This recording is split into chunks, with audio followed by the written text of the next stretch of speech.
महाराज जी, आपके चरणों में कोटि कोटि प्रणाम। महाराज जी, मेरा प्रश्न शादी को लेकर है। मेरे माता पिता मेरी शादी के लिए लड़का देख रहे हैं। मुझको मार्गदर्शन चाहिए कि मुझे किस तरह अच्छा लड़का मिल सकता है। आजकल धोखा बहुत बढ़ गया, इसलिए मुझे शादी को लेकर मन में हमेशा डर बना। देखो, पहले हंसी की बात तो है कि इस चैप्टर में हम गए नहीं तो हम जानते ही नहीं। देखो, और दूसरी बात, शास्त्र सम्मत बात है कि अब ये तुम्हारा प्रश्न बड़ा विचारणीय प्रश्न है, क्योंकि आजकल के बच्चे और बच्चियां दोनों चरित्र का महत्व ही नहीं समझ रहे हैं, नहीं समझ रहे। बॉयफ्रेंड गर्लफ्रेंड, ब्रेकअप, दूसरा बॉयफ्रेंड दूसरी गर्लफ्रेंड, ये क्या है? ये क्या है? चरित्रहीनता ही तो इससे हो रही ना। कह रहे नया समाज है। अरे भाई, मन और इंद्रियां और शरीर तो वही है, इसको गंदा कर रहे हो तो कैसे कैसे तुम आगे कैसे बढ़ पाओगे? कैसे तुम्हारा गृहस्थ धर्म चलेगा? तुम्हारी वृत्ति इतनी गंदी होती चली जा रही, इतनी मलिन होती चली जा रही, तुम कैसे किसी को पति रूप में वर्ण कर पाओगे? तुम कैसे किसी को, पत्नी को अपनी प्राण मान लोगे, अर्धांगिनी मान? पत्नी को क्या समझा जाता है? पत्नी और पति दोनों मिलकर गृहस्थ धर्म में एक शरीर माना जाता है, अर्धांग माना जाता है, उसे अर्धांगिनी कहा जाता है। कैसे अर्धांगिनी बन पाओगी? तुम कैसे पति को अपना प्रीतम मानोगे? तुम कैसे पत्नी को अपना अर्धांग मानोगे, अपना जीवन साथी मानोगे? आज देख लो, हमें कभी, अब 13 वर्ष रहे हैं तो जब से शुद्धि हुई तो तलाक शब्द से हमें वहां जानकारी नहीं थी। कभी हमने तलाक शब्द नहीं सुना। माता पिता बढ़िया ब्याह कर दिए और उस बच्ची ने पति को अपना जीवन साथी चुना और घर में प्रवेश किया, और आज जीवन तो उन्हीं से ऐसी संतानें, ऐसी पुत्री पुत्र प्रकट हुए, देशभक्त, भगवत भक्त, मर्यादित। अब क्या हो रहा है? माता पिता से कोई मतलब ही नहीं है। अगर वो कुछ पूछें या जानकारी करें तो और 4 शब्द उल्टा। अगर वो डांटना चाहे तो कहेंगे हम या तो छोड़ के चले जाएंगे या शरीर नष्ट कर लेंगे। अब क्या बोले वो? तो आज की हमारी जो नई पीढ़ी है वो बहुत ही गलत मार्ग की तरफ अपने कदम रख रही है। छोटी छोटी अवस्था के बच्चे बच्चियां नशा करने लगे। जब हमारे स्कूल का समय था तब गर्लफ्रेंड या बॉयफ्रेंड इस शब्दों का प्रयोग ही नहीं था, प्रयोग ही नहीं था। मोबाइल ही नहीं था, मोबाइल की सृष्टि ही नहीं हुई थी, नहीं था कोई गंदा। सरल सहज गांव के बच्चे सहज पढ़ के आए, अपने अपने घर में खेल रहे, खा रहे, पवित्र जीवन। हाँ, ये बातें ब्याह शब्द से जुड़ती थी। जो आज एक छोटा 13 वर्ष का 12 वर्ष का बच्चा पूरा आपको बता सकता है, वो एक प्रवीणता आती थी ब्याह होने के बाद। अब हम कैसे इस विषय में कहें कि तुम्हें पवित्र वैष्णव या धर्मनिष्ठ पति मिल जाए तो भगवान ने कोई खोज करके ऐसा, नहीं तो आपका तप और आपका भजन और आपकी पवित्रता ही इस बात का प्रमाण होगी कि अगर आपको ऐसा पति मिल जाए।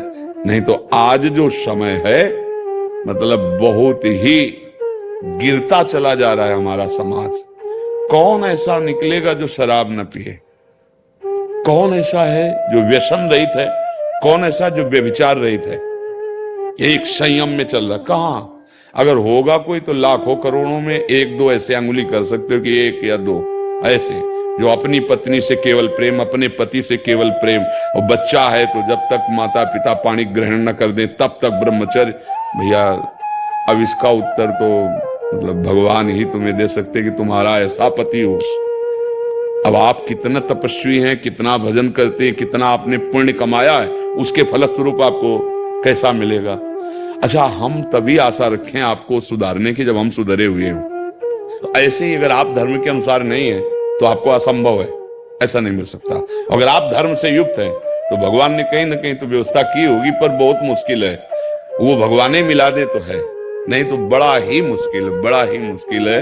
अब छोटे छोटे बच्चों में ऐसे प्रवीणता, ऐसी बुद्धिमत्ता जो बड़ों में नहीं देखी जाती, बड़ों में नहीं आती। उतने बुद्धि, इतने प्रवीण, पर गंदे मार्ग की तरफ।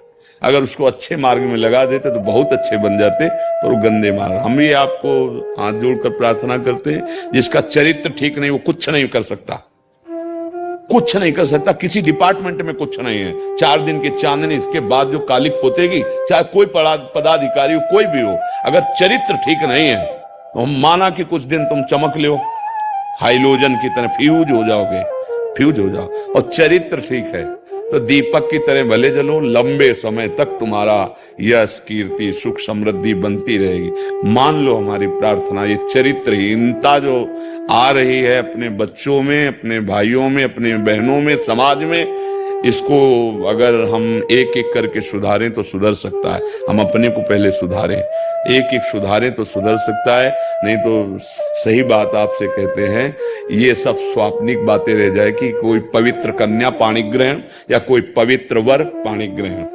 ये एक और चला है था लिव इन रिलेशनशिप से। आप बताओ भैया ये क्या है? बोले महीना 2 महीना रहे, हमें पसंद नहीं। बनिया की दुकान सामान समझ लिया तुमने? क्या मतलब आप लोगों के विचार क्या हो रहे हैं? आप विचार करो भला। ऐसा ये कोई सिद्धांत है कि 2 शरीर मिल रहे हैं, हम इसके बाद कुछ दिनों के बाद तो नहीं, हम पसंद नहीं। ये कोई समाज है? ये क्या हो रहा है? ये भैया विदेश नहीं है, ये भारत है। यहाँ धर्म गुरुओं के द्वारा, धर्म शास्त्रों के द्वारा, और ये पवित्रता यही देख के दूसरे झुकते हैं हमारे देश में आके। देखो विदेशी बच्चे आए थे, पद गाया था अर्जेंटीना, क्या अर्जेंटीना, हाँ, पूरा ऐसे कवर किए, ऐसे बच्ची पूरा ऐसे, और उसकी माँ ऐसे ऐसे भारतीय पोशाक में। सर जी पूरे काफी जने हैं जो रशिया से, अमेरिका से यहाँ वृंदावन धाम। और हम क्या कर रहे हैं? हम नकल कर रहे हैं उनके आचरणों की, उनके भी अपने धर्म को बहुत लघु मान लिया, अपनी रहनी को बहुत छोटा मान लिया। आज हमारी समाज जिस तरफ जा रही है उसका नाम है पतन, उन्नति के नाम पे पतन।